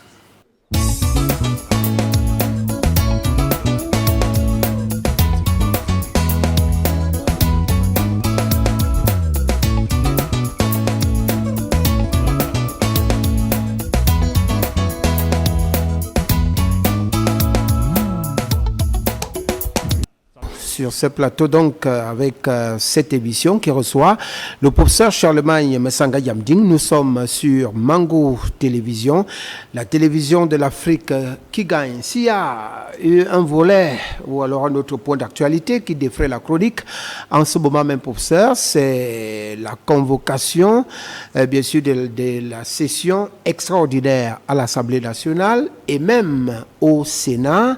Mais on a remarqué une chose hier, je voudrais que vous placiez un mot dessus. Dans la convocation signée par le président de l'Assemblée nationale, on a constaté qu'au lieu du 13 décembre, on a mis dans le communiqué, même si ça a été rectifié par après, le 13 novembre. Qu'est-ce qui peut être dû à cela, à ce manquement-là? Bon, c'est des gens compétents. D'ailleurs, je vais aussi rappeler à vos téléspectateurs de la chaîne Mango TV que qu'est-ce qui défraie la chronique, mais il faut préciser au Cameroun. Parce que vous savez qu'ailleurs, il y a bien d'autres problèmes. En France, il y a des grèves. Non, on y arrive. Je corrige en fait pas corriger. Je rappelle quand même que ce qui défraie la chronique au Cameroun. Parce qu'à côté, vous voyez les événements d'Algérie. Qui gêne, on a voté, mais le vote n'était pas ce qu'on attend. Et de l'autre côté, à l'international, il y a la Guinée équatoriale qui pose problème parce que, pas la Guinée équatoriale, la Guinée Conakry, avec le président Alpha Condé, qui veut se représenter, alors qu'il a une limitation de mandat. C'est le cas en Côte d'Ivoire, etc. Alors, quand vous posez le problème de l'Assemblée nationale au Cameroun... Oui, le président de la République vient de faire convoquer les parlements en session extraordinaire. Qu'est-ce qui a pu le pousser à le faire? D'après vous, professeur. D'abord, vous avez évoqué aussi l'erreur qui s'est glissée dans les dates, dans le communiqué de l'honorable Cavaillé. Vous voyez, est-ce que vous imaginez ce que cela aurait coûté au gouvernement, à l'Assemblée, auprès de l'opinion, quand on signe novembre et non décembre? Je crois que là, nous voyons quand même que les prescriptions présidentielles sont parfois consommées avec beaucoup de légèreté. Personne ne peut comprendre cela. On banalise, mais je pense que on a la preuve qu'il y a un problème dans la gestion et le management des gens à qui on confie certains pouvoirs, même dans les secrétariats de cabinet. Prenez quelqu'un qui est compétent, ne prenez pas votre fils, votre frère, votre soeur, parce que de telles erreurs vont tuer se glisser. Ceci étant dit, il faut rappeler aussi techniquement, en tant qu'analyste, qu'est-ce qui justifie cette session extraordinaire du Parlement. Rappelons d'abord que le Parlement est bicaméral au Cameroun. Deux chambres. Il y a la Chambre des députés et il y a la Chambre des représentants qu'on appelle le Sénat. Le Sénat va se déployer aujourd'hui à 16h et la Chambre des députés va se déployer à 13h. C'est déployé à 13h. Nous y sommes déjà. Nous y sommes déjà, ils sont en activité. L'ordre du jour est clair. Et qu'est-ce que cela signifie d'abord? Il est clair que quand on convoque une session extraordinaire, c'est qu'il y a crise au sein de l'État. C'est vrai que l'ordre du jour n'a pas été clarifié dans le communiqué. Nous, on peut anticiper. Il est clair que le président Paul Biya ayant convoqué un grand dialogue national. Après le grand dialogue national, à l'échelle nationale, conformément à l'article 14, qui permet au président de convoquer de la Constitution cette chambre, on a une pesanteur de discordance entre leaders politiques. Vous voyez comment les positions varient entre le pouvoir et l'opposition. Vous avez ceux qui disent non, pas maintenant, on n'y va pas. D'autres disent il faut réviser le code électoral. D'autres comptent sur l'Occident. Donc il y a divergence à l'échelle infranationale. Il y en a même qui poussent le bouchon un peu loin en disant qu'on va rallonger les élections municipales. Oui, mon rôle sur votre plateau est d'éclairer l'opinion. Oui. On va en venir. Okay. Et surtout, je fais d'abord constater que à l'échelle infranationale, c'est-à-dire à l'intérieur du territoire, il y a des discordances de bonne foi et les discordances de mauvaise foi. Bon, maintenant, à l'échelle supranationale, au-delà de nos frontières, il y a également des discordances de bonne foi et de mauvaise foi. Alors, quand on les regroupe, les discordances de bonne foi, c'est ceux qui pensent quand même que notre pays doit fonctionner avec ses institutions. On ne peut pas continuer comme ça et croire que le président peut gouverner seul ou par décret-loi. Ce serait enfin dire que maintenant, voilà, c'est un dictateur. Il n'a même plus de parlement pour légiférer parce qu'en réalité, le parlement, techniquement, du point de vue de la science politique, c'est le peuple. Donc, voilà ceux qui sont de bonne foi, hein, comme je l'ai dit, et qui veulent que ce pays se construise avec des institutions démocratiques. Et puis, ceux qui sont de mauvaise foi, aussi bien en interne qu'en externe, c'est ceux qui pensent que, quels que soient les actes que posera le président de la République, hein, il doit partir, il n'a plus sa place. Alors, face à cela, le président a pris position à l'effet de renforcer la performance de la parole donnée. Grand dialogue national, est-ce qu'il y a eu le grand dialogue malgré la mauvaise foi des uns et des autres? Oui, il y a eu grand dialogue national. Est-ce qu'il y a eu concertation supranationale? On a vu le président de la République face au président français dire même que j'ai fait un compte rendu du fait social et du fait politique au président Macron. Qu'est-ce qu'il y a de mauvais là? C'est une métaphore à l'effet de dire que, voilà, s'il faut la pression, voilà ce que j'ai fait dans mon pays. Comme dans le passé, il avait dit qu'il était le meilleur élève du président Mitterrand. Moi, je crois que ici, au regard de toutes ces pesanteurs, ma position de politologue est prête, cette session à sa place. Même si on peut regretter qu'on soit arrivé là malgré nous. Parce que le statut spécial, comme il a dit, à l'intérieur du territoire, hein, orientation, recommandation du grand dialogue national, comme il a dit au président français, il a pris acte. Il a même dit que tout cela sera mis en œuvre. La volonté manifeste des instructions du grand dialogue. Il a dit... Donc on peut s'attendre à l'application des recommandations du grand dialogue national. Oui, puisque dans le cadre de l'action multilatérale, M. Bernard Tarna, on a vu M. Moussa Faki Mohamed, président de la Commission de l'Union africaine ici. Il a reçu le parti au pouvoir et les partis d'opposition, leurs principaux leaders centraux, dont celui qui a contesté même l'élection. Deuxièmement, on a vu ici Mme Patricia Scotland, qui est secrétaire générale de la francophonie, hein, avec, dans la même équipe. Troisièmement, on a vu ici Mme Mouchipi Wabo, qui est secrétaire général de l'OIF, l'Organisation internationale de la francophonie. Ça veut dire qu'à l'international, cette session est attendue. Même si la loi, et ça aussi il faut le dire, n'oblige pas, mais autorise ceux qui convoquent la session extraordinaire, article 14 de la Constitution, de ressortir l'ordre du jour. Il est clair que, en dehors de toute polémique, l'ordre du jour portera d'abord sur la crise anglophone et le statut spécial des zones du nord-ouest et du sud-ouest. Ce qui n'est pas une mauvaise chose. D'accord. Pour ça, nous sortons de la politique. On va dire un mot sur l'économie.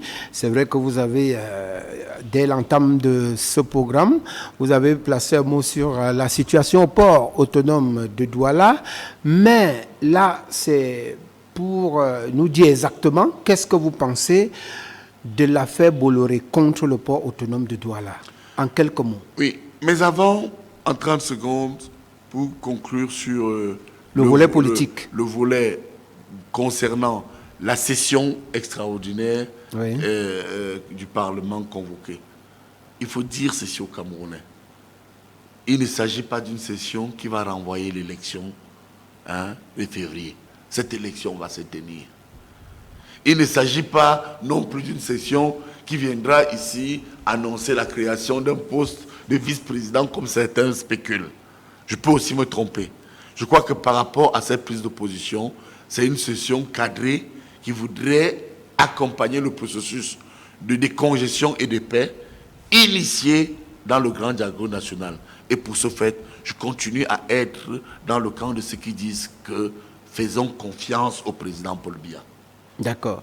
Maintenant, pour répondre à la question posée. Oui, concernant ce volet économique, dans son versant, au port autonome. Pour l'affaire port autonome de Douala contre Douala, le groupe Bolloré. Le groupe Bolloré. Et là encore, en tant que politologue, c'est l'un des faits macabres, digne d'une bataille de macaques qu'on n'ait jamais vue. Vous dites bataille de macaques. De macaques. Vous savez, les macaques luttent pour rien, hein, tout simplement parce que pour une orange pourrie, vous pouvez voir deux macaques qui sont des singes spéciaux se battre alors que l'environnement leur est favorable. Lorsque un macaque prend une orange pourrie, son voisin a tendance à la lui arracher, alors qu'à côté, il y a des oranges ou des mangues sauvages dans la forêt que le macaque peut aller reprendre. Ça veut dire quoi, du point de vue symbolique? Le président Paul Biya, celui qui fait autorité, celui qui est mandaté du peuple souverain au regard de ses pouvoirs constitutionnels, ordonne l'arrêt, comme vous l'avez pu constater, du processus du contrôle. Non, c'était l'arrêt du processus d'exclusion, si vous voulez, de Bolloré. Parce que la concession était déjà initiée. D'un concessionnaire. Et puis, c'est là qu'il s'agit. Devait, en fait, mettre le groupe Bolloré de côté. Le président dit, j'ordonne. J'ordonne. Ça fait partie de ses pouvoirs constitutionnels. Article 5 de la Constitution, c'est quand même Paul Biya le garant. C'est encore lui qui commande ce pays. C'est lui, et c'est à lui tout seul que le peuple camerounais a fait confiance. Même si on estime que ce n'est plus lui qui contrôle les opérations. Ceux qui pensent, le président de la République, à force d'être autour de lui, oublie qu'il est président de la République. Je vous assure, si un temps soit peu, le président se retirait et prenait le peuple à témoin, ceux qui sont autour de lui ne reconnaîtraient pas ses pouvoirs. Vous savez, à force d'être à côté d'un roi, on finit par vous dire que vous finissez par croire que vous êtes roi. Et à force d'être à côté d'un prophète, vous finissez par croire que lui n'est pas prophète et c'est vous le prophète. C'est ce qui arrive un peu aujourd'hui avec un certain entourage du président de la République qui, après cette instruction, je vous assure, Bernard Tangna, va saisir la justice contre un ordre, une instruction, une haute instruction présidentielle. Vraiment, c'est que l'acte que le PAD a posé n'a jamais été vu nulle part dans le monde. Nulle part. Et je continue à croire que ces mauvais danseurs ne réalisent pas qu'il n'y a plus de son à leur offrir, malgré toutes les formes de musique qu'on leur a jusqu'ici données. Ils ne font que danser très mal. Eh bien, je suis convaincu, Bernard Tangna, que le chef réagira. Nous restons sur l'affaire Bolloré et le port autonome de Douala. Alors pour ça, Bolloré a la charge du port de Kribi. Ne pensez-vous pas que ses partenaires et lui pourraient transformer Kribi en principal port du Cameroun et tuer l'économie dans la ville de Douala? Qu'est-ce que vous en pensez? Non, c'est une dynamique qui obéit à la modernisation de l'État. Il faut vous rappeler que en 1960, et ça il faut le dire quand même ici, puisque nous faisons quand même l'éducation populaire, nous étions 5 millions de Camerounais. Lorsque le président Paul Biya accède au pouvoir le 6 novembre 1982, nous sommes 10 millions de Camerounais. 10 millions de Camerounais, il y a une dynamique et un déploiement dans les transactions commerciales, encadrées déjà au départ par l'ITO, International Trade Organization, qui est devenu le GATT. Et le Cameroun, parce que le Cameroun est membre de la communauté internationale, et parce que le Cameroun est membre aussi aujourd'hui de la CEMAC, notre pays observe une certaine dynamique à travers la gestion de la périphérique économique. N'oubliez pas que la plupart de nos voisins n'ont pas accès à la mer. Je voudrais ici vous parler du Tchad. Je voudrais ici vous parler de la République centrafricaine, pour ne prendre que ces deux exemples, au point où il y a une espèce de corridor économique qui fait que si vous prenez les Camerounais qui sont aujourd'hui 25 millions d'habitants, au moins. Et vous prenez à peu près les 10 ou 15 millions qui sont au Tchad et les 5 millions qui sont constitués à la République centrafricaine malgré la guerre, vous allez voir que le seul port de Douala aujourd'hui ne suffit plus pour juguler tout cela. Donc vous voyez qu'il y a à peu près là un marché de près de 50 millions de personnes en mouvement et en transaction et en perception et en mise en place stratégique des politiques de déploiement économique crédibles. Comment on fait? Ça ne peut pas seulement se faire avec le port autonome de Douala. Donc ça veut dire que Kribi arrive, pas en termes de sous forme de rivalité. Non, il faut le dire techniquement, et bien expliquer que Kribi arrive sous forme de décongestionnement. Kribi vient décongestionner ce que vraiment dans les 5, 6, voire 10 prochaines années, on n'allait plus supporter. Le port en eau profonde. Allez voir, sans vous couper, M. Bernard Atana, comment le parc, ou du moins le parking du port était saturé. Il fallait mobiliser des bateaux, il fallait attendre qu'on décongestionne les marchandises, il fallait. Non, je crois qu'il faut bien expliquer aux Camerounais, à l'opinion publique, que Kribi vient renforcer la performance d'une dynamique transactionnelle qui s'opère à travers les ports, qui fera non seulement beaucoup de bien, si tout se marche comme il le faut, tel que le président Paul Biya a prescrit les choses. Cela fera non seulement beaucoup de bien aux Camerounais, vous savez que le souci du président Paul Biya, c'est le peuple camerounais, et puis, d'autre part, si Kribi s'opère comme nous l'entendons, avec des ouvertures autour du port, je vois ici les routes et peut-être un train marchandises à terme, eh bien, ça fera aussi du bien à la sous-région. Et pour terminer, avec votre permission, Bernard Atana, je voudrais vous rappeler que nous sommes en train de nous tourner au-delà, je dis bien au-delà des pays de la CEMAC, Communauté économique et monétaire d'Afrique centrale. Il y a une rationalisation qui se prépare, initiée par le président Paul Biya avec les pays de la CAC. Et on veut donc jumeler la CAC d'une part et la CEMAC. Vous savez combien d'États nous allons avoir? Non. Combien? 11 États. Vous connaissez le marché en prévision qui va s'opérer? On parle de près de 200 millions de la population de ce futur marché si on rationalise la CAC et la CEMAC. Si vous voulez, en un mot, on parle de 197 millions de personnes. Alors vous voyez que à terme, au-delà du port de Kribi, on aura sûrement besoin même aussi peut-être du port de Tiko et voir comment on peut... Dans le port de Tiko qui est le plus grand port. Oui, okay. Mais qui a été mal exploité. Au Cameroun. Il faut déjà envisager. Et même au-delà. Il faut envisager déjà, parce que c'est un port très profond et opérationnel qui fonctionne de manière artisanale. Parce que quand vous y allez quand même, les transactions économiques qui s'opèrent au port de Tiko, j'ai bien peur de dire qu'elles sont plus ou moins égales à celles qui se produisent au port de Douala. Allez voir comment les gens se rendent au Nigeria. Okay. Allez voir les transactions qui s'opèrent. Je voudrais ici vous dire que, au contraire, il est temps de penser déjà à ressusciter aussi le port de Tiko, au sud-ouest du Cameroun. D'accord, pour ça on dira encore un mot dessus. Est-ce que la question que je m'avais vous poser de savoir, est-ce que la France qui soutient le groupe français Bolloré pourra-t-elle poser des actes de représailles contre le président de la République et son régime en place? Non, il ne faut pas avoir cette lecture. D'abord, il y a deux perceptions de ce qu'on peut appeler la coopération bilatérale.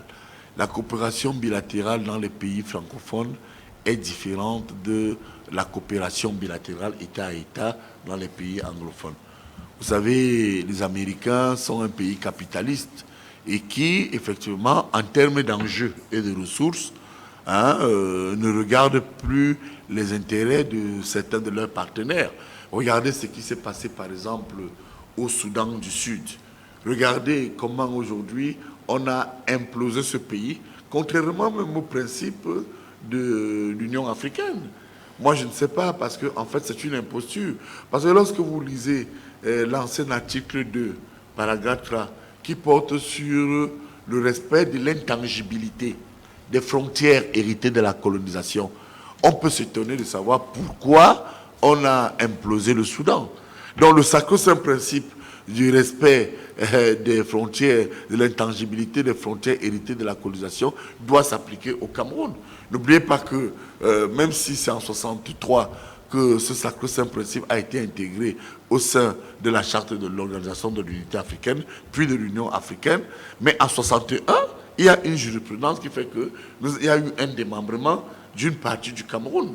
C'est pourquoi je continue à croire que la France n'a pas cette vision hégémonique. Okay. Vous savez, les Américains, on les a vus au Cambodge, on les a vus aujourd'hui en Irak, on a vu les Américains au Soudan, et on a vu récemment encore les Américains, voyez-vous, en Syrie.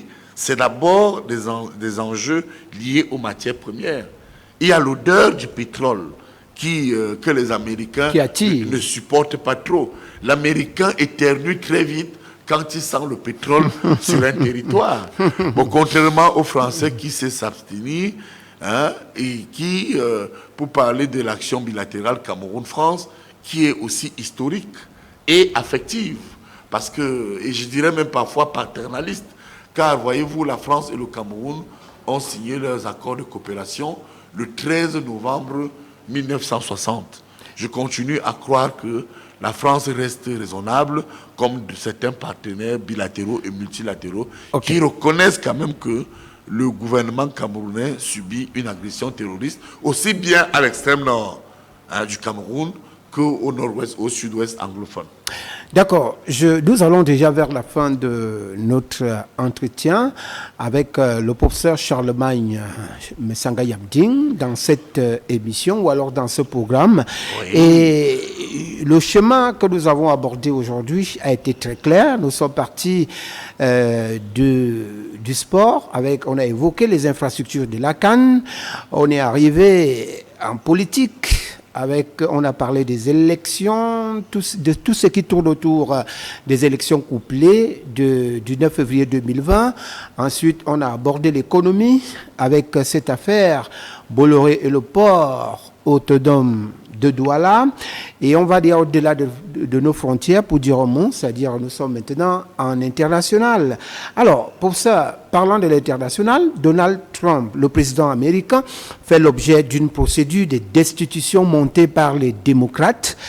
Peut-elle aboutir? Les États-Unis sortiront-ils renforcés par cette affaire, pour ça, Charlemagne? Non. En tant que manager des politiques publiques, et aussi observateur de ce qu'on a appelé de l'action publique internationale. Bon, c'est vrai que ce versant concerne beaucoup plus les actes que posent certaines organisations internationales. Je voudrais observer au-delà de ces deux termes de référence la politique interne des États-Unis. Vous allez voir que M. Trump a été mal élu. C'est un président mal élu. C'est-à-dire que si vous visitez l'histoire des États-Unis, c'est le premier président américain qui bénéficie d'une élection où il perd ce qu'on appelle l'élection populaire. Tous les présidents des États-Unis, pratiquement tous, à ce jour, ont gagné l'élection populaire et ont gagné auprès des grands électeurs. À partir du moment où, parce que Mme Clinton a eu plus de voix que lui, auprès des élections populaires, c'est-à-dire en termes chiffrés du nombre de votants. Mais il y a un principe aux États-Unis qui privilégie bien entendu l'élection populaire. Bon, maintenant, il est arrivé, si vous avez bien suivi sa campagne, M. Trump n'avait pas de politique africaine. Il n'avait pas une vision réelle en matière de politique africaine, comme on peut le dire de son prédécesseur Barack Obama, qui, dans sa vision, était clair. Il parlait beaucoup plus des institutions fortes en place et lui des hommes forts. Or, M. Trump n'ayant pas, au départ, une vision stratégique et performante d'une politique africaine lisible, vous n'avez qu'à voir la faiblesse et la position de son sous-secrétaire d'État chargé des affaires africaines, qui peut vous dire oui le matin et vous dire non le soir. Bon, une telle instabilité est telle qu'il n'était pas préparé. Alors, maintenant... cette politique le rattrape en interne parce qu'effectivement, l'impeachment, comme on dit souvent, est un acte constitutionnel américain qui signifie tout simplement que lorsque un président a menti, on a eu ça dans l'affaire Nixon, sur une question d'intérêt national, eh bien, on le met à la porte. On dit qu'il est empêché, impeach, il est empêché et ne peut plus continuer à gouverner. Et maintenant, la question de savoir si, avec toutes les preuves qui sont là, est-ce que Trump partira? Les deux chambres sont, même si les démocrates sont beaucoup plus incisifs que les républicains, bien, on a suffisamment de preuves. Mais au-delà de l'aspect institutionnel, il y a une dimension réaliste. N'oubliez pas que dans les relations internationales, les théories réalistes, les indicateurs, les politistes et les sociopolitiques réalistes, le réalisme a été beaucoup plus porté vers les États-Unis, avec des politistes comme Hans Morgenthau et bien d'autres que je ne peux pas citer ici parce que ce n'est pas le cas. Mais il faut comprendre que, en termes de réalisme, ils ne vont pas le destituer. Pour une seule raison. Destituer Donald Trump serait faire de lui un martyr. Un martyr qui, quel que soit le cas, aux prochaines élections, je suis de ceux qui pensent qu'il y a toutes les chances qu'il parte de manière démocrate. Alors je crois qu'ici, les démocrates, malgré leur dimension incisive, savent pertinemment qu'il faut en fait laisser faire, à l'effet de l'affaiblir, et l'électorat verra qu'on a désormais affaire à un menteur, et cela fera l'objet de campagnes. Et à ce titre, je ne vois pas M. Donald Trump être conduit à la tête des États-Unis. D'accord. Professeur, comment jugez-vous la position? On sait que le Cameroun est convoité par les puissances internationales. Comment jugez-vous la position de l'Union européenne contre le régime actuel, notamment sur la crise anglophone et la dernière élection présidentielle, professeur? Oui, je crois que le Cameroun s'inscrit dans une double dynamique d'intéressement. Bon, il y a un enjeu de convoitise et il y a un enjeu d'exploitation. Vous avez parlé par exemple du pétrole tout à l'heure. Vous savez, quand on parle de convoitise, ça veut dire que c'est un territoire qui est regardé à la fois par des prédateurs. C'est-à-dire un prédateur, c'est quelqu'un qui attend la moindre occasion pour vous sauter dessus. Et d'un côté, des prédateurs, mais des gens qui veulent quand même accompagner le Cameroun vers son développement. Vous avez vu l'engouement qui règne aujourd'hui avec la Chine, et puis quelques pays comme l'Inde et même le Canada dans les Amériques et puis en Europe. On voit bien que enjeu inhérent à une convoitise, enjeu aussi d'un territoire exploité. Parce que vous savez, en même temps, ici et là, on vous dit que le Cameroun est convoité, on veut le déstabiliser, mais vous verrez aussi que vous avez nos minéraux qui sont clandestinement exploités par certaines grandes puissances. Personne ne peut vous dire comment au Cameroun on sort officiellement notre diamant, notre colbate. N'oubliez pas que le Cameroun a le mercure. Nous avons le mercure rouge. Nous avons le mercure gris, le mercure blanc. En dehors du pétrole. En dehors du pétrole. Nous avons même le colbate, nous avons le diamant, nous avons le bois. Donc c'est un pays exploité, c'est pourquoi il faut la chute brutale d'un gouvernement comme celui du Cameroun, parce que c'est un enjeu convoité, comme nous l'avons dit, ne se fera pas d'aussitôt.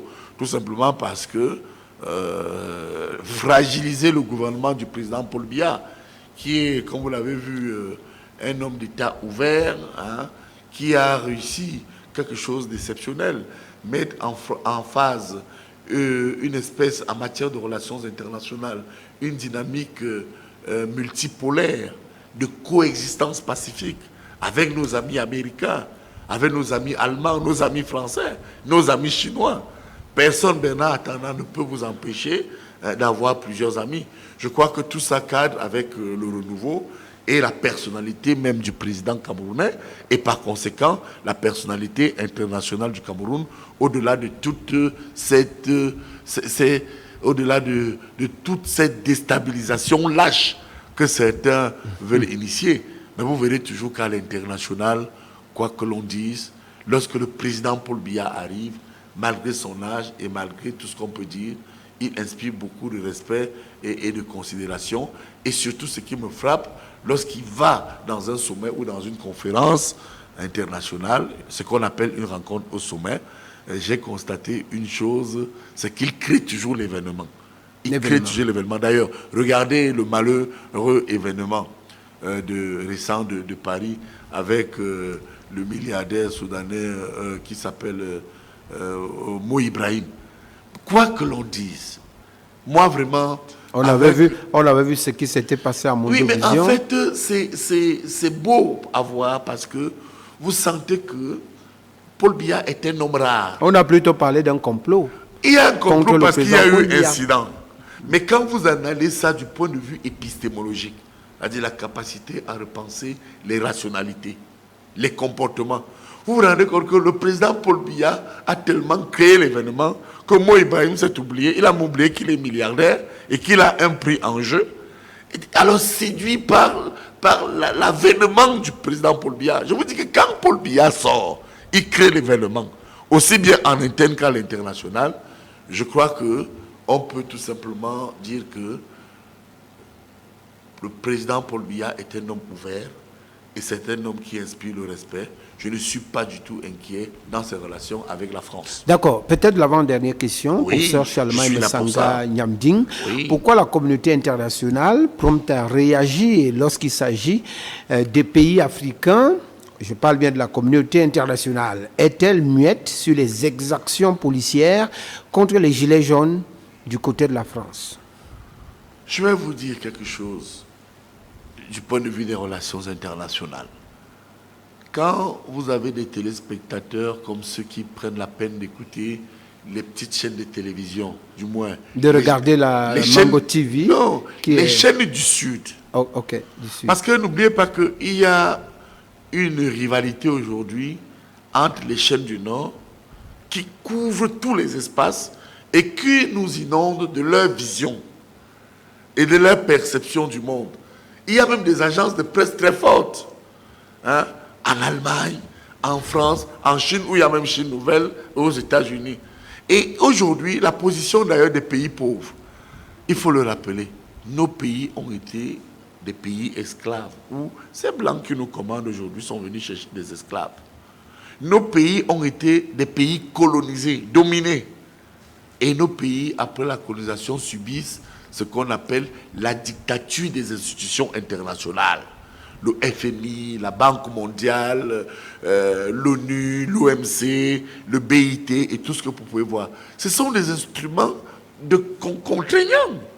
Vous voyez, donc à partir de là, on peut afficher une position claire et dire que les pays africains, certains ne diront jamais du bien de nous parce que ce sont des maîtres conquérants.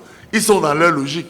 Tout ce que nous devons faire, c'est observer et s'imprégner de la mentalité d'un homme d'État comme Paul Biya, qui encaisse beaucoup.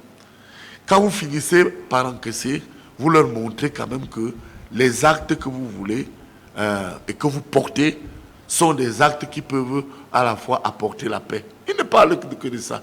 Le président Paul Biya m'impressionne parce que il est allé aux Nations Unies au moment où on parlait du nord-ouest, du sud-ouest, la guerre, le pétrole et tout ça. Il est venu leur dire: je suis un mendiant de la paix. Quand vous voyez un blanc qui veut tirer sur vous, qui veut vous détruire, qui vous accuse, vous avez déjà mis au pouvoir, vous lui dites que je suis un mendiant de la paix. Alors, à un moment donné, c'est une diplomatie de langage qui voudrait enfin leur dire que, est-ce qu'en réalité, vous pouvez aussi et enfin comprendre que l'Afrique doit se développer. D'accord. Pour ça, Charlemagne Messanga. Or, l'Afrique, sans vous couper, ne se développe pas dans la guerre, dans la violence permanente. Ok, professeur Charlemagne Messanga Nyamding, on est presque au terme de notre entretien. Est-ce que vous avez un dernier mot, mais quand même aussi, professeur Charlemagne Messanga Yamding, vous avez bien dit, on constate que vous soutenez beaucoup le président Paul Biya, mais vous ne soutenez pas toujours l'entourage du président. Non, il y a un décalage. Hein. Je vais vous dire quelque chose. J'ai un de mes compatriotes d'une camp qui a été ministre des Relations extérieures, qui nous a dit une fois à Yabassi en plein meeting, ce qui m'a révolté. Et m'a amené, je me rappelle de son discours, ce vieux discours, en 2007. Il a dit aux populations à Yabassi que je ne suis pas ici pour vous. Je ne vous connais même pas. Mais je suis ici parce que Paul Biya m'a nommé ministre. Et je ne vous dois rien. Je vous dis, quand vous voyez un ministre de la République qui vous dit « je ne vous dois rien », on se rend compte que ça a un impact sur le député qui est coopté, qui dit aux populations « je ne vous dois rien ». Le même impact quand vous voyez des maires qui ne veulent pas rendre compte à la base. Mais il vous dit que lorsque la présélection des investitures viendra, je ne vous dois rien. Il y a donc ce triptyque. Je ne vous dois rien quand on est conseiller municipal. Je ne vous dois rien quand on est député. Et je ne vous dois rien quand on est ministre. Comment on peut donc mener une projection de rêve vers le développement, vers le renouveau? À partir de là, moi j'ai compris, puis moi j'ai pris mon courage à deux mains.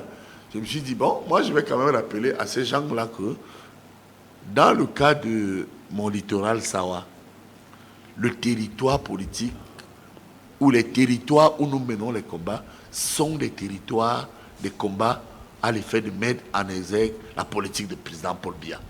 Je vous jure, je ne travaille pas pour ces gens-là. Je ne les connais même pas. Et à partir de là, je crois que tout est clair. Nous devons mener une politique pour rendre le président fort. Si Paul Biya est affaibli, le Cameroun peut tomber. C'est pourquoi, effectivement, nous portons sa politique à travers le biaïsme. On va gérer les 4 minutes qui restent. Je vais vous poser juste une question. Vous répondez directement. Est-ce que le professeur Charlemagne Messanga Yamding va être ministre? Mais je vais vous dire quelque chose.